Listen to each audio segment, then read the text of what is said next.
And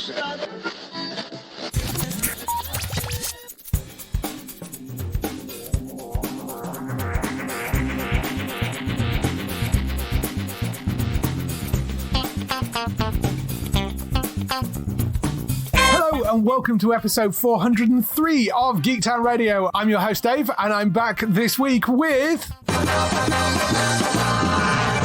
Gray, how are you doing? Hello, I'm good, thank you, Dave. Good. It's been a few weeks since you've been on. What have you been up to? In fact, I think you were on the 400th. That was probably the last thing you were on. I was on the 400th. And then I went away on a little holiday, and a major event in our lives happened. Yes. I got proposed to. Yes, congratulations. I was, very overwhelmed with that. So I've been on Geektown about 5 years now, so I think you've seen me through my entire journey, coming out, getting into relationships, and now I'm very happy to be proposed to on holiday in Spain.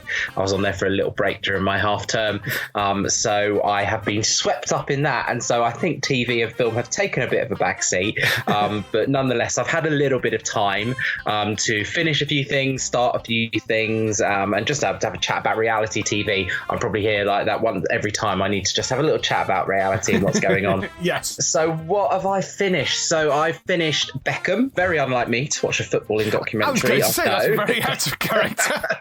But it has a Spice Girl in it, so I thought it was very okay, yeah, fair enough. No, but actually it was a really interesting commentary on the news and journalism. And those regular listeners, I'm a teacher of media and film, so actually when you're looking at how the news portrays people and agenda setting, it was fascinating. I was watching it and going into school and telling my students to go and watch it in a message to how people can be whipped up by the media frenzy and how it was affecting them personally. Now we can see it from that side. And I remember the kick. I'm sure, Dave, you remember yes. the Argentina game was massive. Like the imagery that you see in the newspapers and the effect it must have had. And they even say it in the documentary, they didn't have mental health back then. And that's very true. They did, but obviously it was not prevalent as it is today. No. But David was on the verge of depression. Like, he had no one to reach out to. And it was a really well put together documentary. Yeah. And I've seen today, I think it was today or late last week, the Robbie Williams one got released. And I'm thinking,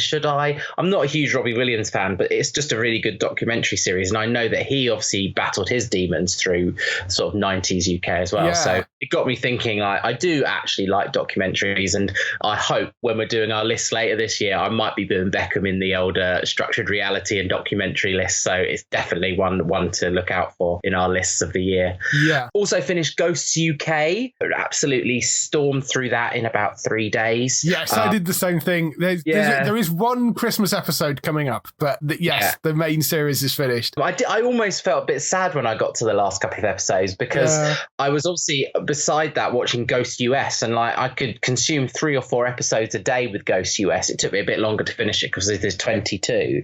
But Ghost UK, there's just something a little bit more special about it. The performances, the actors, you just feel a little bit more connected to them. So I finished Ghost UK. A couple of days later, finished Ghost US. I think they're really strong series. I do like that Ghost US leave the house and go out and about, and I like the twist. It's not really a spoiler, but they have car ghosts, and I really like that twist. And that was the actress from Superstore. She came back. Yeah, she came back for a couple of episodes about being the car ghost, and I thought that was quite fascinating. Yeah, it's what I like about those series is they have diverged in the sort of same way that the UK and the US office diverged, in that they've done a really good job in taking the basic premise and expanding that world out, you know, so it isn't just all completely in the house. It's got more ghosts in it, and the storylines are expanded. And I think they've done a wonderful job with the US version. It isn't as sort of homely as the UK version, and that will always have a special place in my heart. But I think people reject the US version because, it's a US remake, but they've actually done a really good job with that US version. Whilst I'm very, very sad to see the UK version go, I'm kind of glad that the US version is still going strong, and I hope it does for a while yet, because I think they've done a really nice job with it. Exactly, yeah. Also finished Never Mind The Buzzcocks. I just do love that series. I love that as well. I mean, the combination of like Daisy and Greg and Jamali, it's just so funny, and it shows you something. Like, I remember watching it when it was originally released, and when they do the lineups, I never really used to know the artists or the bands because they were from the 70s or the 80s. Yeah. And now they're doing them, and they're all from my era. And like, they're all the bands from the late 90s, early noughties, and I'm spotting old. them straight away. Because you're getting old. I know the feeling. So I really, really enjoyed that. It's a great show. It doesn't have quite the vicious sting of the original series because Simon Amstel isn't there, but Greg still does a wonderful job. He does a really good job. And the lineups, when they're taking the mickey out of the lineup people, are vicious. I mean, they really are.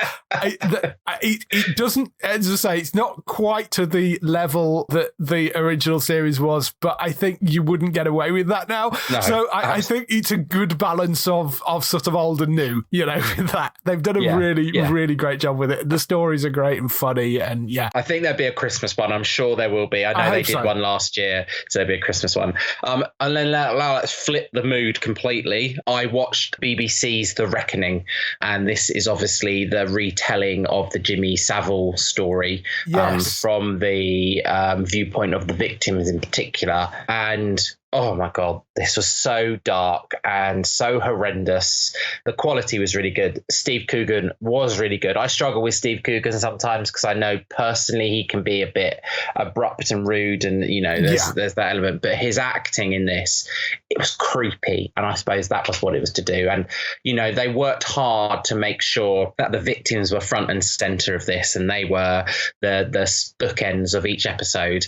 And it's just fascinating. And that's, Charlotte Moore, who is the commissioner for BBC at the moment, she made sure that this was on the BBC, but it was made totally by ITV Studios. So ITV Studios could make sure the story was told without trying to in any way make the BBC out to be innocent in this. Mm-hmm. It is very clear that there was knowledge of this throughout members of the BBC, commissioning and planning and that. So it's very honest, but it is still very dark. Not something to cheer you up, but if you want to see an absolutely amazing performance, then go and see it. It's creepy, and it's interspersed with real life footage as well. Right. So there are moments where you see those sort of documentary type footage cut in with Steve Coogan, and it's just it's a bit eerie. But yeah, I did manage to watch that.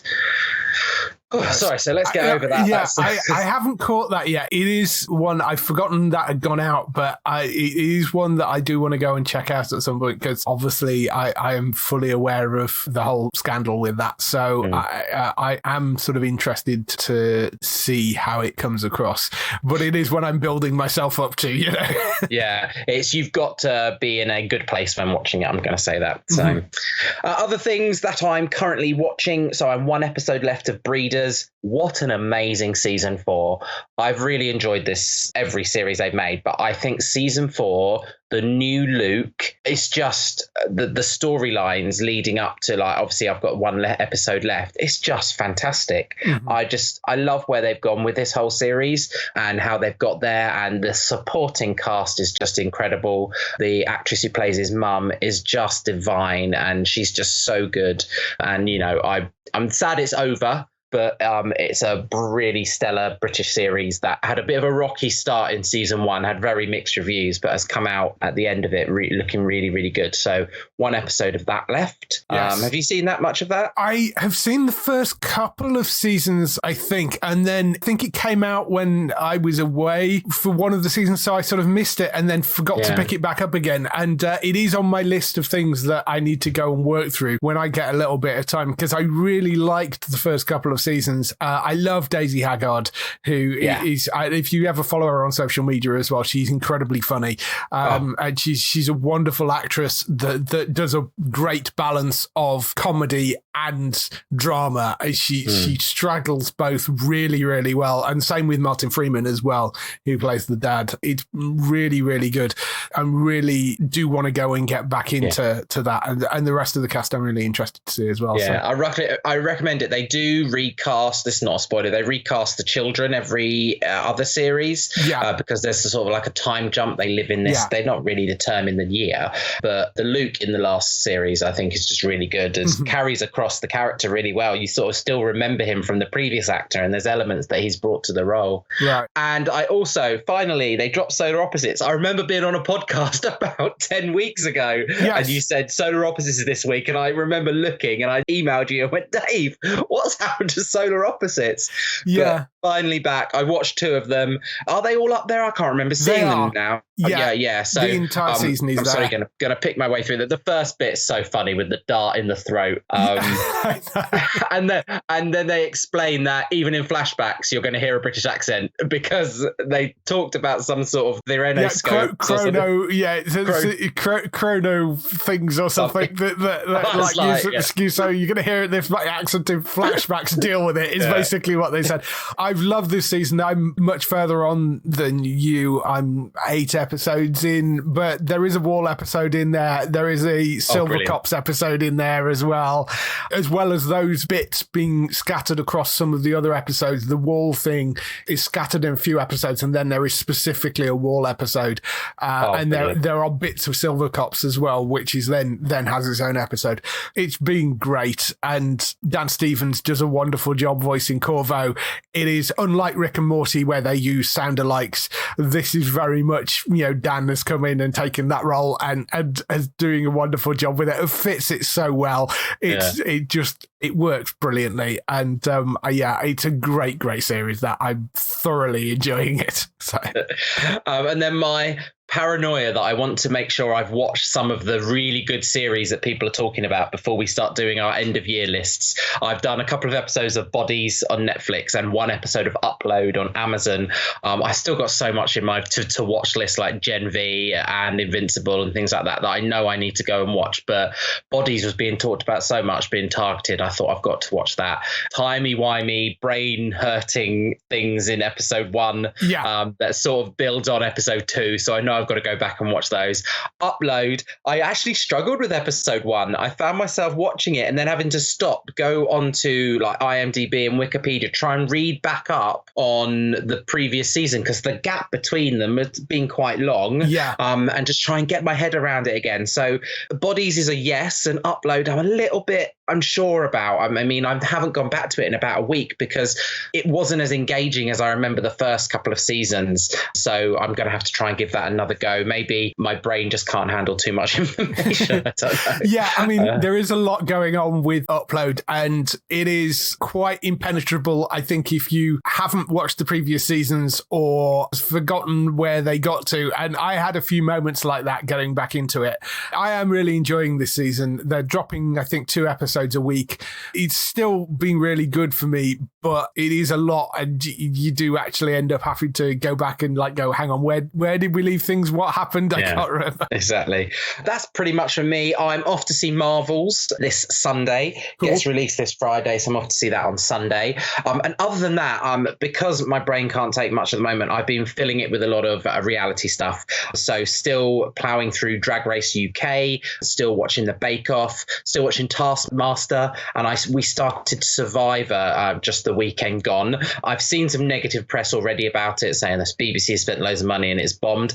I kind of like it. I remember the original, and there's no harm in having Joel Dommett in shorts and a vest on the beach telling the contestants what to do. But it's what it is. It's a mixture of a bit of Shipwrecked, a bit of The Traitors, a bit of The Challenge, if anyone's ever seen that in America. So it's got the elements that you want, and I'm enjoying it so far. So is my partner. So we're ignoring the haters. It might not get renewed because they like to axe things if it doesn't get 10 million people on the first season. But that, we're all warming up for the return of Traitors season 2. So I think that is the problem with Survivor, is it is a known brand because it is a huge show in America, although I don't think it's as big as it used to be.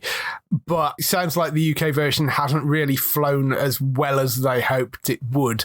So we'll see whether it comes back. It's a difficult one, I think, to get off the ground at this point. It's whether you're still flogging a dead horse, a bit like Big Brother at this point. I mean, I've seen a lot of people say with the Big Brother revival that they kind of watched it with a sort of car crash kind of interest in the first few episodes and then have had zero interest in it since then. So my partner said the same. He started it and then he just lost interest in it. And, we had a lot going on in October anyway, but there was no drive for him to jump back in and watch it. It's not like he wanted, I must catch up with that. He was like, I'll just let it go. Yeah. But, Traitors set a big bar in our life for reality TV. I think that's probably the thing, isn't it? That's the new big thing. So that's pretty much me waiting to hear about all your time at MC Comic-Con, Dave. And what else have you been doing? Yeah, MCM Comic-Con was the reason, apologies that there wasn't a show last week. I got back after 3 days of that and was absolutely exhausted and was just, I can't put a show together.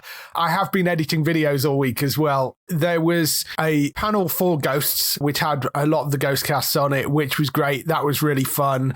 They were talking about their characters and how the characters were developed, and they were also talking about how much they like their characters. Fanny's facial expressions was one of the things that came up. It was like, did you dial up the facial expressions for the final season? She's like, yeah, I might have gone a little too far. And she has got a fantastic facial expressions. I remember her from Yonderland as well. Really, really good. Yeah, I mean, Yonderland, Horrible Histories. They did say that they will probably work together again on something. I mean, it was fairly non-committal. I don't think they've got anything particularly like this is going to be our next project. But they've been working together since Horrible Histories, and I suspect they will carry on working together. Yeah. But they haven't actually announced what their next thing is going to be. I mean, Ghost is a difficult one to top because, Horrible Histories was huge. Yonderland, not so big, but really unique and interesting. And then the Will movie, I noticed they was playing, I think, last night on BBC, and Ghosts as well. So they've got a lot of time and love for each other. And they're a good band of comedy mates. And I hope to see more from them. Did you see Matthew Bainton turn up in the US one as an actor? Yes. Plays a British actor. He's very funny. Yeah. Very funny. There was a panel with them. There's some clips of that up on the YouTube channel. There was a hilarious panel with Felicia Day, geek goddess that she is, who has appeared in a million different things.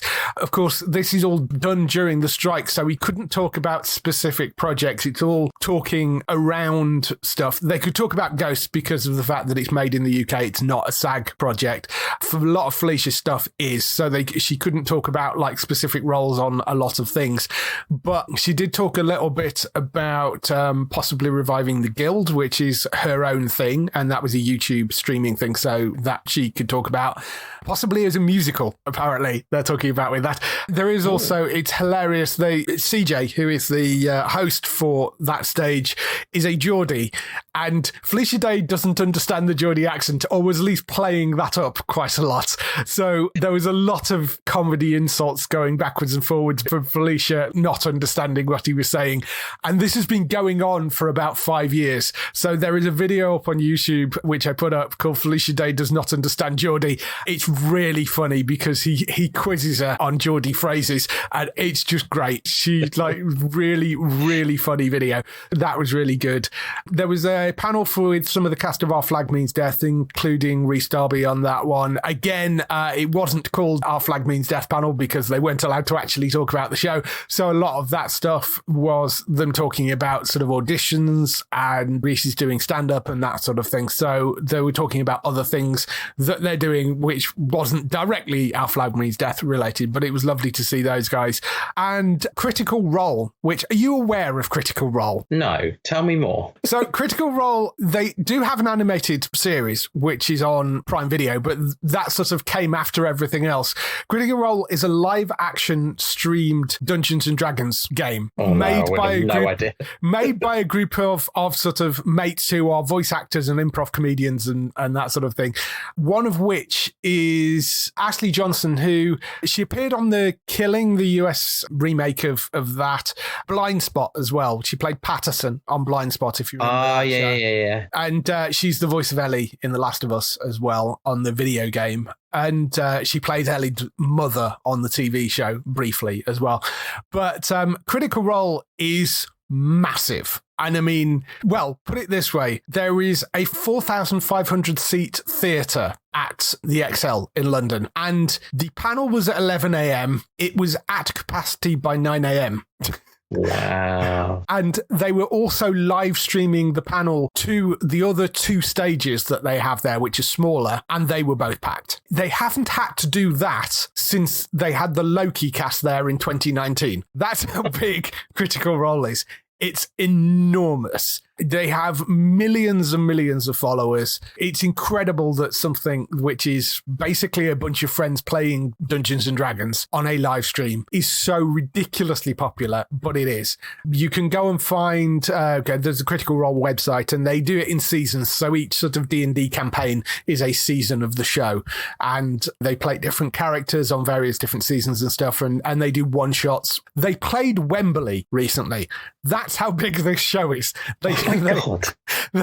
It's insane how popular Critical Role is. It's very funny. There are clips from that up on the YouTube channel as well. Just had great fun down at MCM. I didn't get as many cosplay photos as I usually get because literally every time I set foot out of the door, it poured with rain. And a lot of the cosplayers usually hang out on the grass outside the front of the XL. And I thought, I've got a bit of time between panels. I'll go and take some photos. And literally the moment I stepped outside, it rained. So not quite as many cosplay photos, but they are up on Instagram, and I've done edits of things, and so you can go and check all that out. But MCM, as ever, is brilliant and always really good fun, and a lot of people saying they had a really, really good time, particularly at this con. So I'm really looking forward to going back, and they're at Birmingham later on this year in December. Got Wales coming up soon as well, so lots of things going on with Comic-Cons as we head towards the end of the year. On the TV side of things, though, Lazarus Project is back for its second season. I have seen the first episode of that. It's great. George is sort of on the outs after the events of season one. Paparazzo is back as George. It sort of flips the dynamic between him and his girlfriend as well, because just in case you haven't seen the first season, I won't go into spoilers about that. Yeah, I can't wait to see that, actually. I really enjoyed that in the end once I got round to watching that. Joe Barton did an amazing job with that. I have got a couple of videos going up, interviews with the cast and with Joe. There will be stuff going up on the website about season 2. So check that out later on this week. But I saw a version of the first episode. It wasn't entirely finished. There were sort of bits of CG missing and stuff. So I'm looking forward to that landing. Really, really enjoyable. In terms of other stuff, I am watching Solar Opposites, as I mentioned. Invincible started. That's back with its first episode. That was another show which sort of picked up after a really phenomenal first season, and it's been a long time coming, but because animation takes a while. So that's been really good. Time, I watched as well, the season 2 of that, again from Jimmy McGovern. It's Jodie Whittaker, Tamara Lawrence, and Bella Ramsey, who plays Elle in the TV show version of The Last of Us, and of course Game of Thrones. Really great cast in that. 3 very different inmates who are the sort of 3 main leads of it, as well as a really solid supporting cast around it. It's not something to watch particularly if you've just had young children. If you've got babies around, that there are going to be some potentially quite triggering scenes in there and subject matter, but unbelievably dark. It's interesting you mentioned with The Reckoning as well. BBC had some really depressing shows on recently by the sounds of it. But yeah, I mean, it's still just brilliantly written, wonderfully acted. It's nice to see Bella actually playing somebody who is actually her age, because usually up until now she's been playing sort of teenagers, and this is a much more a sort of early 20s character. Great set of leads for it. They bring over 1 or 2 maybe of the characters from the first season, but it is a completely sort of separate thing. It is an anthology all set in this women's prison, and it sort of shows the life of these three inmates who are in there for very, very different things and their struggles and how they get on. And it's just a very compelling drama and well worth going to check out. But yes, not particularly cheery, that one. No. Gen V came to an end for its first season. I thought they did a brilliant job with that. There's a few interesting surprises in that final episode. Few people pop up, as you would probably expect. Lower Decks, also Star Trek Lower Decks, finished its latest season. That's been great. If you sort of rejected that of being a kind of parody show of Star Trek, it very much isn't by this point. It's a genuine Star Trek show that just happens to be animated and leans more on comedy side, but it is very much a Star Trek show and well worth watching. There is character development in it. There are really interesting plot lines. There is an overarching story that runs throughout the whole thing, as well as sort of story of the week things that they're doing each episode.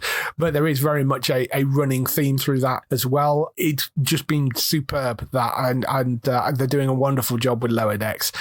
And Billions ended completely as well. I thought they rounded that off really, really nicely. They brought Damian Lewis back for the final season. He's not in every episode of the final season, but it is sort of very much bringing Axe back in as a character. If you've been following that from the start, it is a great, great show, and the sort of almost a sort of Ocean's 11 kind of heist feel to the last season, because there's plotting going on that is sort of mixed behind the scenes, and you don't get all the story until they sort of piece it together in flashback later on. But it's really, really good, and I think they rounded it off really nicely. But I'd be sad to see it go, because I think it's a great cast of people, but they've got a whole bunch of spin-offs that they're potentially working on as well. So I'm going to be interested to see what they come up with and see if they can capture that magic with some of the spin-offs. But very, very enjoyable, and they rounded it off nicely. So if you've not started Billions, you can go to the beginning, start from season 1, and be happy that there is a definite conclusion to that, and it's a good solid arc that they're running through with that. And the other thing was Loki as well, which is coming up to its final episode. They have actually said recently that is not going to end on a cliffhanger. It is going to wrap up properly. I think they've been doing a wonderful job. It's been one of the best things in the MCU that they've produced so far, certainly out of this phase. But I mean, admittedly, that's not a particularly high bar, but they've done a really, really good job with Loki. Have you been catching up with that? I'm only 2 episodes in. Obviously, with all that was going on with me, and my friend I watch it with has got a young baby, so us finding time together that his wife agrees to is sometimes quite difficult. But we've watched episode 1 and 2, and then when we go and see the Marvels this weekend, I'm sure we're going to then talk about when we're going to see the rest of it. By then, the whole series would be out, so we're just the sort of people that would just do all episodes back to back. We'll finish it together, probably that week. So yes, clear up evening or something, and go and just binge through everything, because there's only like 6 episodes in it, but they've done a wonderful job with it. So I'm really, really enjoying that season. The casting's been great. There's some interesting things that they're doing, messing around with the timelines, and I do wonder what it's going to mean for the wider MCU moving forward. So we'll see how it goes, but hopefully they managed to land it well. But that's been a great series as well. That's all the stuff we have been watching over the past couple of weeks. Let's move on to some TV and film news.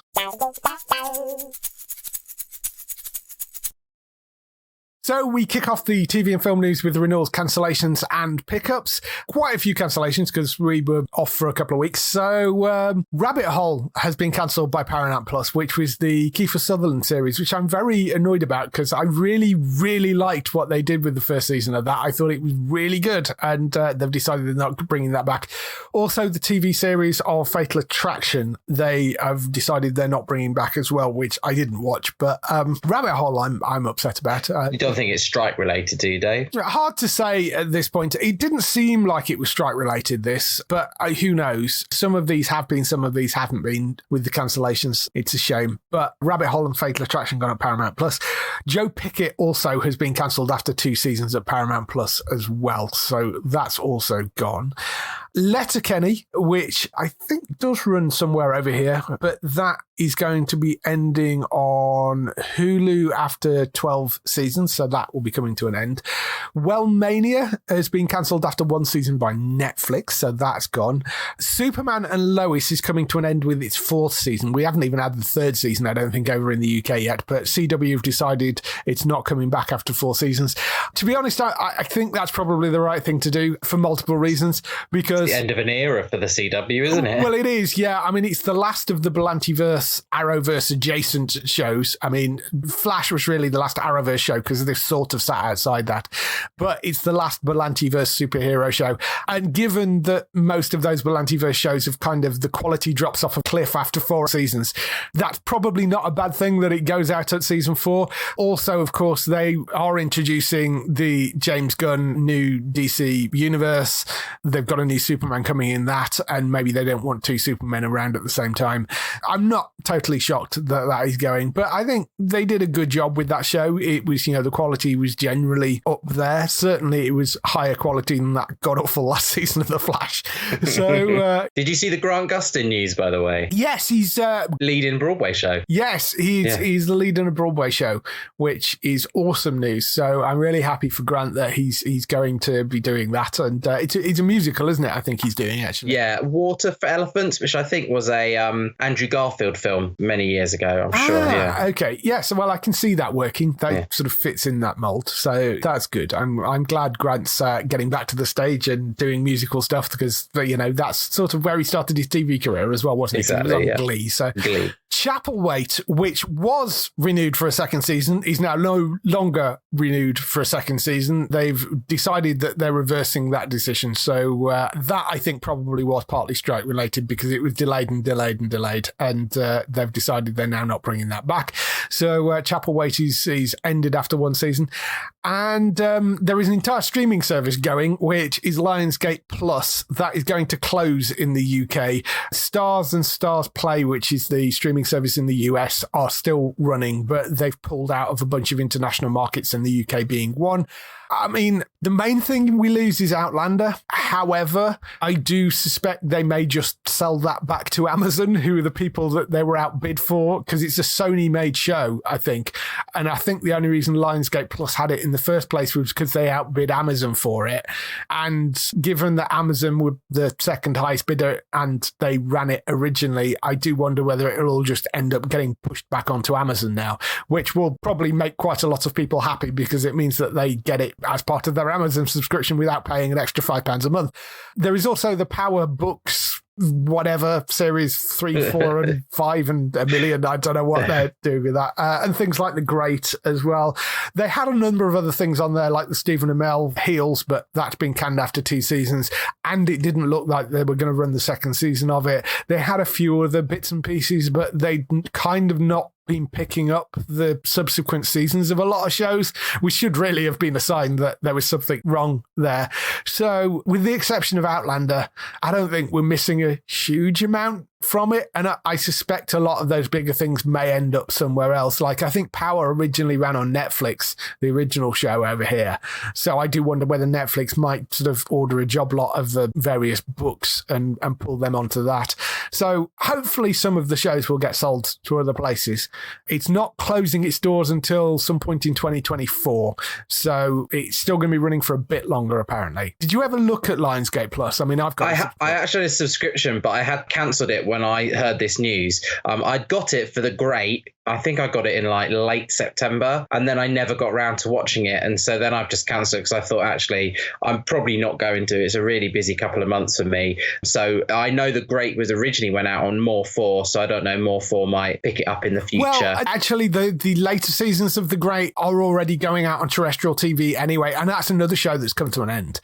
They premiered it on Lionsgate Plus, but it had a second run on Channel 4 or More 4. Oh, so I suspect that will still happen for anything that had a second run, and there was a number of other shows that they had which had already had second terrestrial runs. So I suspect that will just carry on. It just means that Lionsgate won't be premiering them earlier. We'll see what happens, but the shows that were popular, I think, will still end up popping up in other places. First sort of big or bigger streaming service to go. But, saves you some money. So as long as the shows end up somewhere else, you're not losing anything.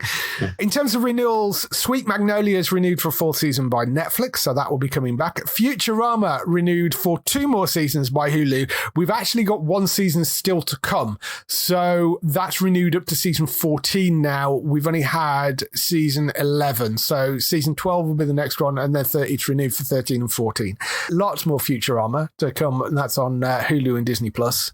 The Bear has also been renewed for a 3rd season. That's on Hulu in the US and Disney Plus over here. You watched that, didn't you? I do, yes. The Traitors renewed for a 3rd season before the launch of season 2, which is coming soon, apparently. That they haven't actually given a date yet. I thought you'd be happy about that. Yeah. So last year it was released like November the 29th, because you remember I said I could talk about it in context of the year end, because it did technically air the very last week of November. Yeah. So I imagine that's where it might come again this year. Yes, so that's good news. Gen V renewed for a 2nd season, which I think comes as no surprise to anybody. The 1st season has gone down stormingly well, so that's great.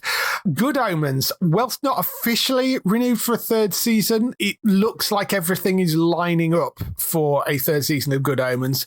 Obviously, you've got to get the diaries of David Tennant and Michael Sheen lined up as well. So when that will land and, when they will officially announce that, I don't know.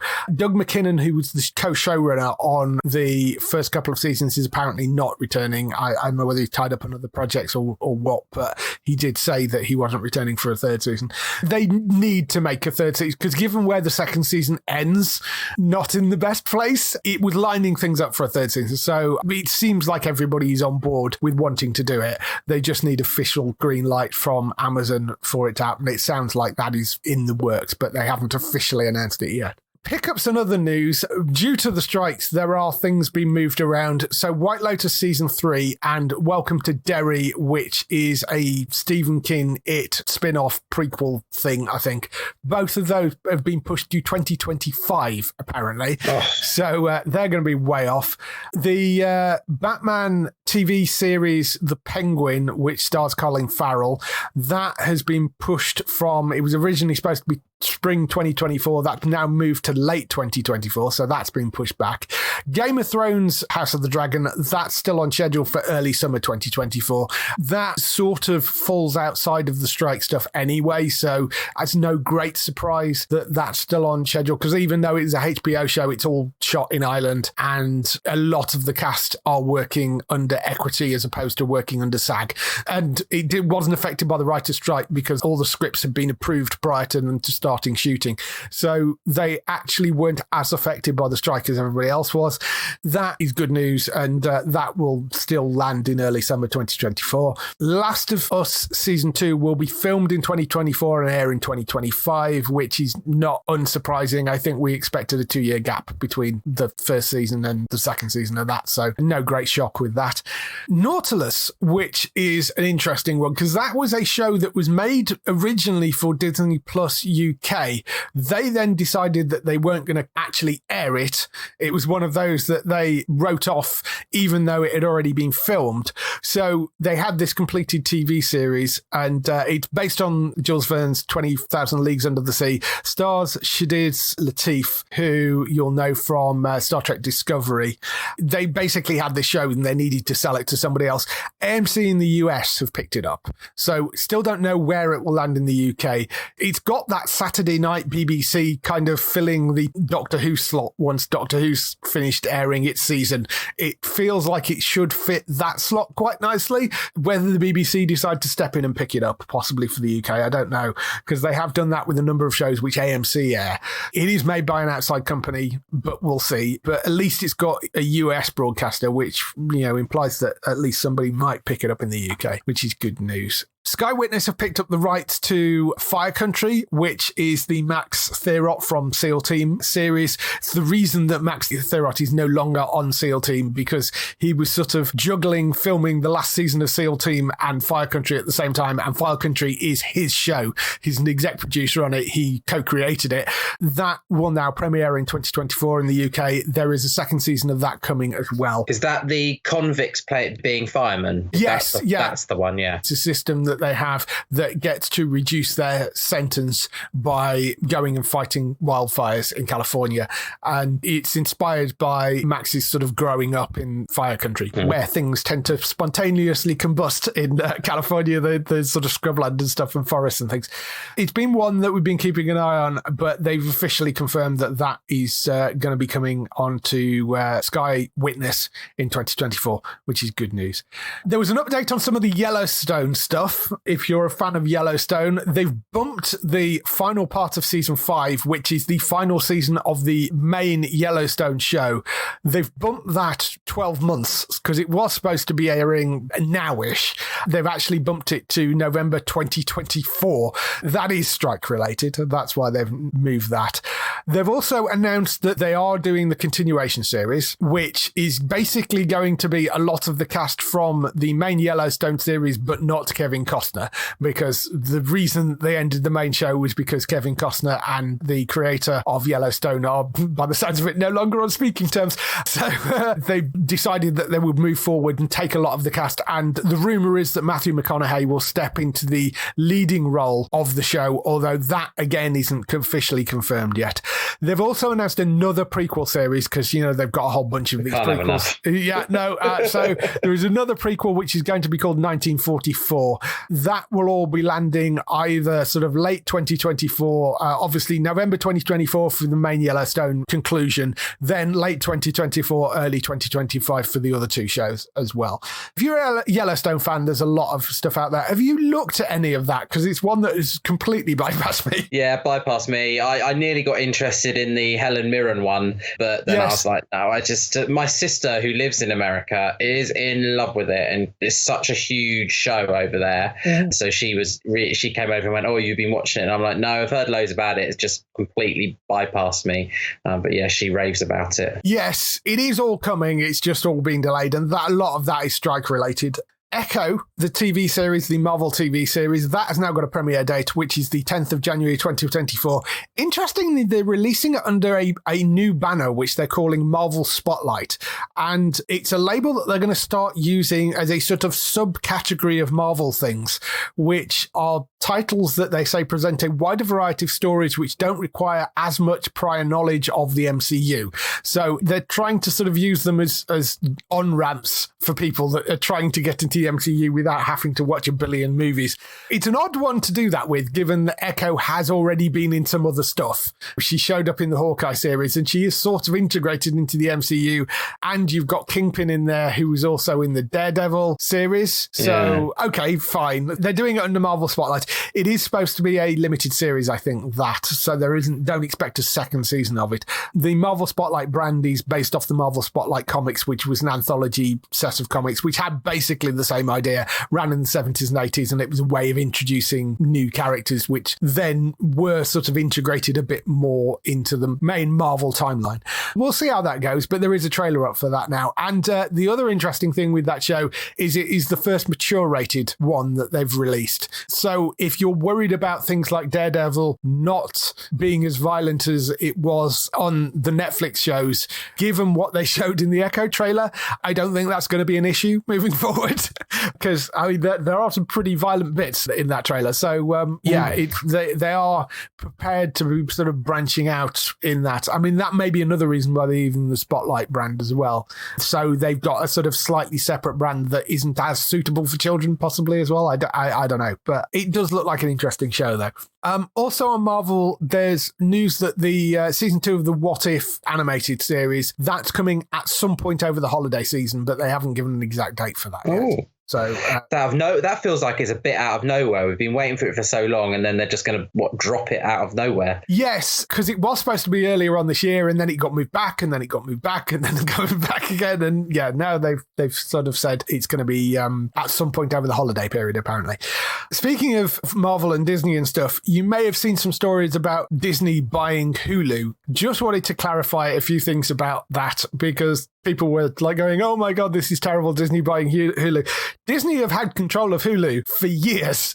All they're doing is they're buying the shares that Comcast had in Hulu. Comcast had no creative control over Hulu and haven't for years. They were effectively a silent partner.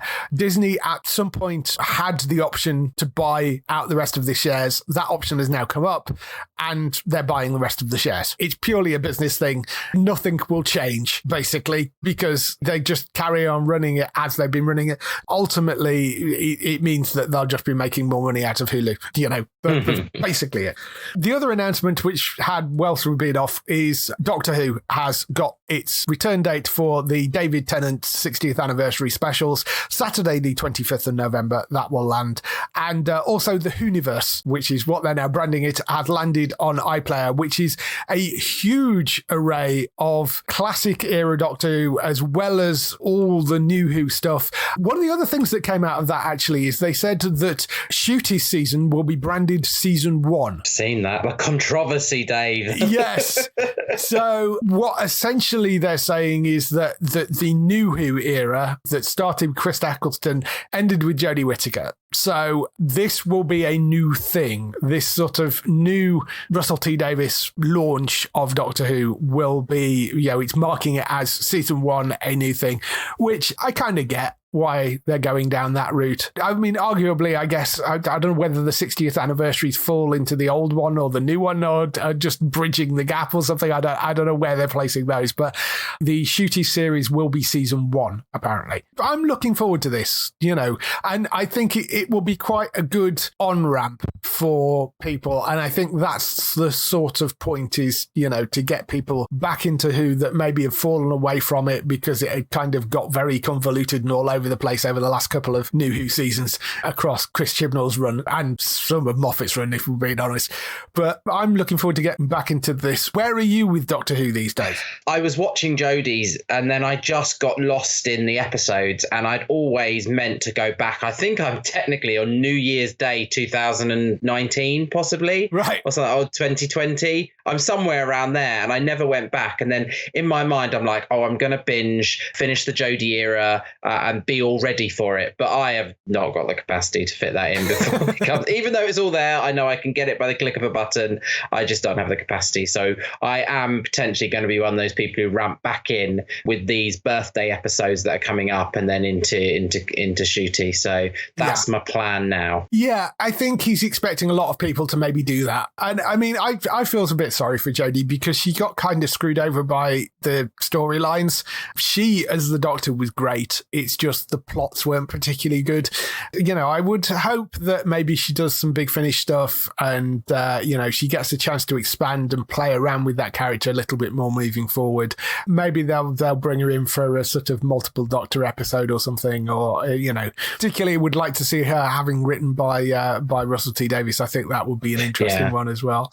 But yeah, if you want to go and catch a lot of old Who, there is a lot of stuff up on there. They've also, as a way of getting people into those old Who episodes, they've recorded some new intro little bits that are called Tales from the TARDIS, that takes classic runs of the original classic era and has the old Doctors like Peter Davison and Colin Baker and Sylvester McCoy come back and have done sort of new intro things into them in character, with them sat with whoever their primary companion was at the time, and they're little sort of 5-minute intros, so you can just go and watch the intros and not watch the rest of it. Like I think the Peter Davison one is Earthshock, which is a classic era story.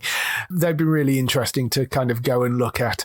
The one thing you don't have is the original first episodes, because the son of the writer of those first episodes has decided he didn't want to sell the rights to the BBC for reasons, basically, which I'm not going to get into, but he's being a bit pig-headed about it and just basically said that he won't sell the rights to the BBC. So the initial episodes aren't on there, unfortunately. You can go and find them in other places, and I'm sure people will locate them if they want to. But yeah, it's a shame that isn't in there.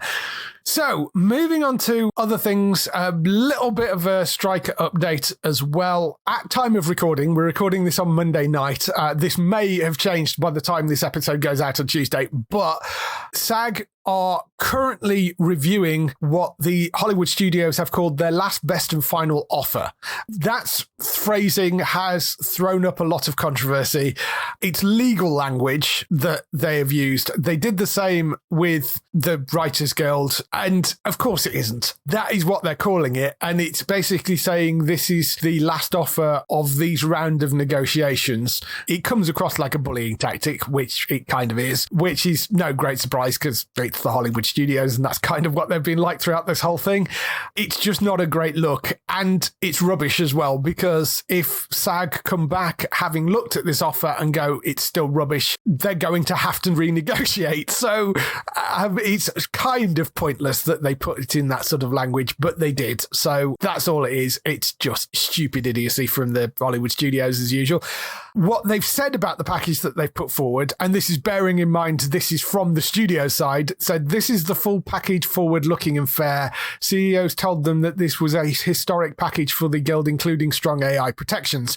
None of this means anything until we hear what SAG, who are looking at it at the moment, come back and say about it. I mean, because if they come back and say this is rubbish and it's still not close enough to what we need, it will go back into negotiation again. Yeah. Too right. At the moment, SAG are looking at it. That's all we can say right now. Hopefully, it has everything that SAG need out of it, and it's something that they can put to their members, because I think everybody wants this strike to come to an end, but they can't do it unless it's got the protections that they need. And they've held out for this long. There's no reason for them to cave at this point. We'll have to wait and see what they say. Like I say, we're recording this on Monday night. By Tuesday, they may have come back and said something more.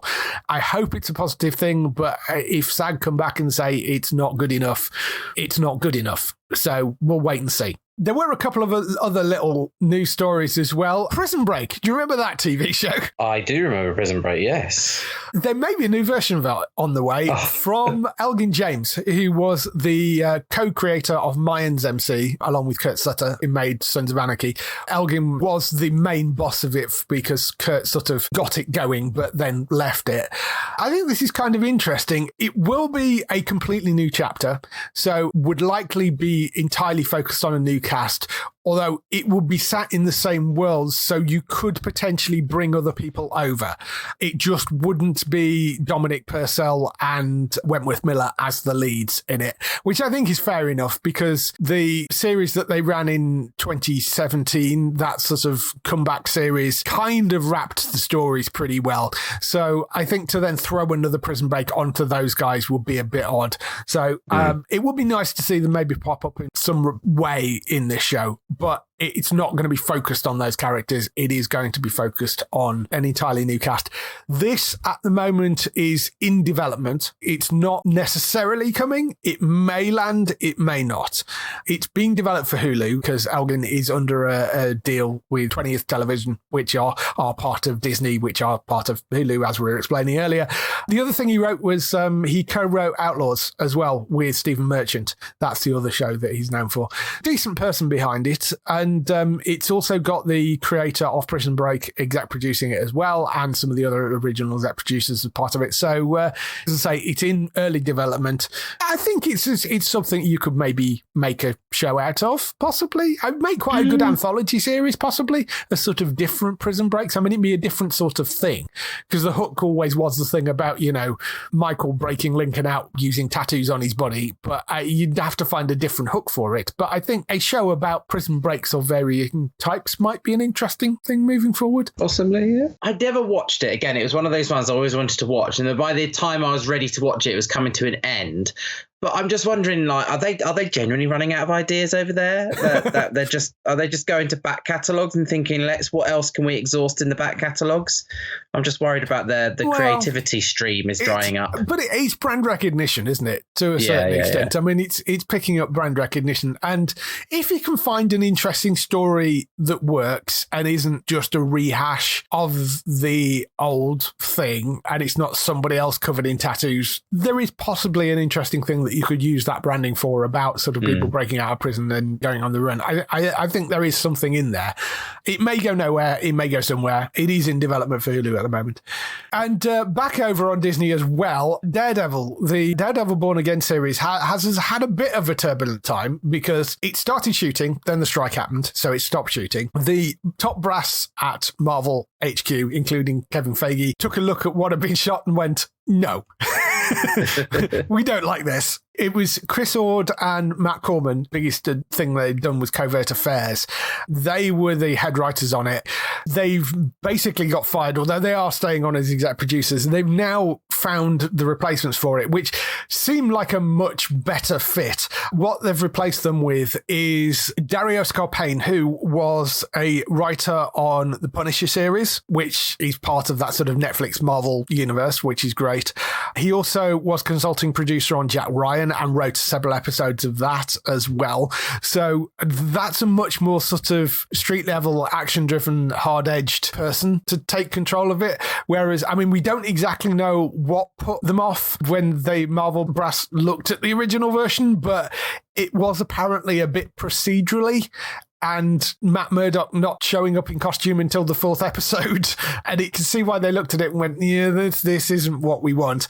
So given that they are seemingly prepared to go for a slightly harder edge with Echo, I think bringing in somebody that wrote on The Punisher and Jack Ryan seems like a better way to go with this, and maybe having Daredevil a bit more closer to the Netflix version that we had previously. They've also brought in Justin Benson and Aaron Moorhead, who are the directing duo that worked on Loki season 2, which, as I said earlier, has been brilliant. They also directed Moonlight, which is wonderfully strange. So that's an interesting kind of angle you've got in there, because you've got the directors of two of the oddest of the MCU series coming in directing this as well. So, I mean, it's an interesting set of directors.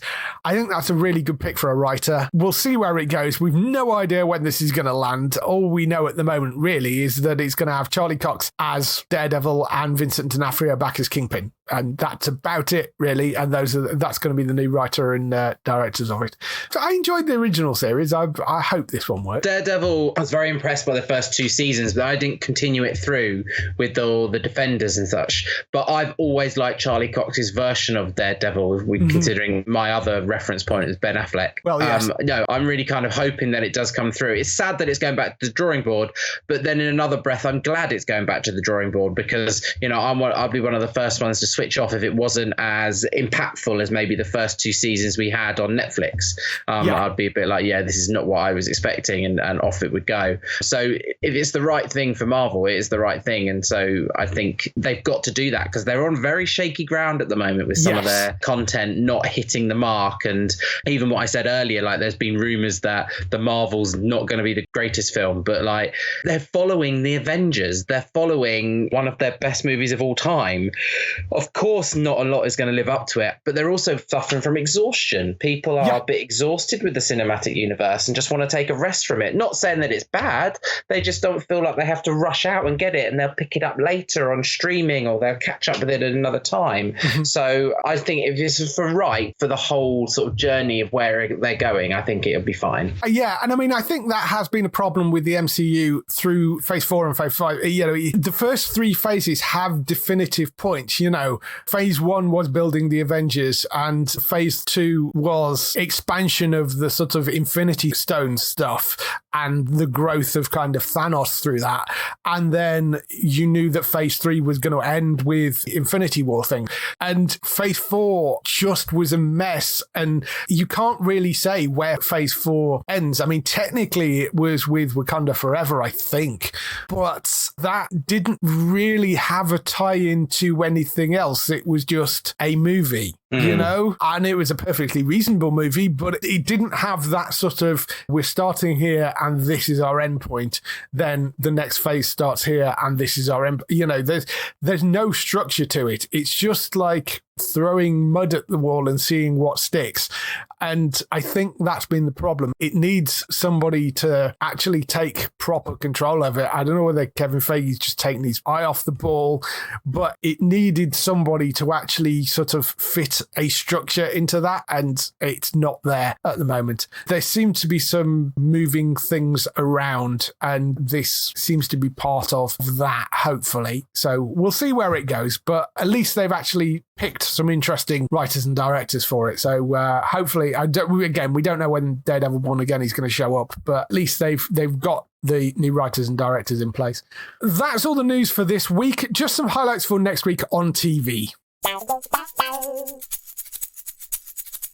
So, highlights for next week. We have The Southwesterlies. That is coming on the 8th of November to UK TV Play, which is a charming Irish dramedy about an environmentalist consultant who goes undercover in a small town to quell objections to a wind farm, apparently. That will be dropping on UK TV Play. You can go check that there. Culprits, which is something that Disney Plus have been pushing quite a lot. It's executive produced by Stephen Garrett, who worked on The Night Manager and The Undoing. It's a dark, funny heist series that sort of follows people after the heist is complete and somebody's trying to knock off the people that did the heist, apparently. But that looks like it could be quite interesting. Disney Plus on the 8th of November for that one. The Santa Clauses is back for a second season. That's the Tim Allen series. That starts on the 8th of November as well. We are heading into Christmas. Newsreader back for a second season. That's on the 9th of November at 9 p.m. on BBC Two. That's the Australian drama set in a commercial newsroom in the 80s. So that returns. The Last Leg is back for its 29th season. That's on the 10th of November at 10 p.m. That will see the topical comedy show back. For All Mankind returns for season 4. That is on the 10th of November on Apple TV. That's a brilliant, brilliant show. I'm very much looking forward to that coming back. NCIS Sydney, that lands on Paramount Plus on the 10th of November as well. So it's NCIS, but set in Sydney. And Murder at the End of the World, which is a limited series, follows an amateur sleuth played by Emma Corrin. She attempts to solve the murder at a secluded retreat. Looks kind of interesting. It popped up earlier and then kind of got bumped and then bumped again, but 14th of November on Disney Plus for Murder at the End of the World. Anything interesting in there? Yes, so my list from there, I want to see Culprits. The Last Leg, obviously that's going to go back onto my watch list, and Murder at the End of the World are my 3 that I would like to have a look at from that list. Yes, you need to do a For All Mankind as well when you've got your Apple subscription back up. Oh yes, back in December I'm going to get that for Slow Horses. That's when I'm next going back to Apple. So go and catch up on For All Mankind as well, because that's great show. If people want to speak to you throughout the week, where can they find you? They can find me on X at Grey the Geek, or they can find me on Instagram at Grey Panton, over on Blue Sky as well. Not much going on at the moment, I'm sorry fans. I'm just extremely busy. If you scroll back you will see my engagement picture as well. So so if you want to catch up on my news, but other than that I might go back on it a little bit more closer to Christmas. So yes, so go and check Grey out over there. Other people involved in the show, you can find Bex at twitch.tv/Trista Bites. She's streaming every week. She's doing various streams for Samaritans at the moment, so go over there, go and donate some money, support Samaritans, which is a wonderful, wonderful charity, particularly needed this time of year. So go and check Bex out over there and you'll have some laughs, and she's got some great content going up on there. She's playing games and just chatting and painting herself as various hideous creatures. It's really fun. So go and check Bex out on twitch.tv/Trista Bites. Matt, you can find over on entertainmenttalk.org for all the latest podcasts over there. And Daryl, you can find at hollywoodnorthnews.net for all the TV series that you love, which are shot in Canada. For us, you can visit the website at geektown.co.uk throughout the week and see all the latest air date information. If you want to get in touch with your questions or comments, email us on podcast@geektown.co.uk.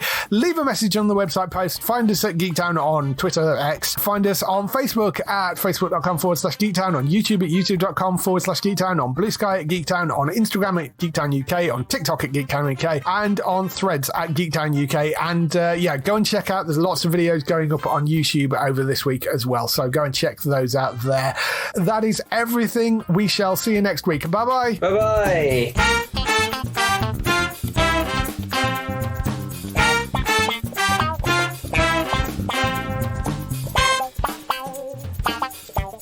Wow.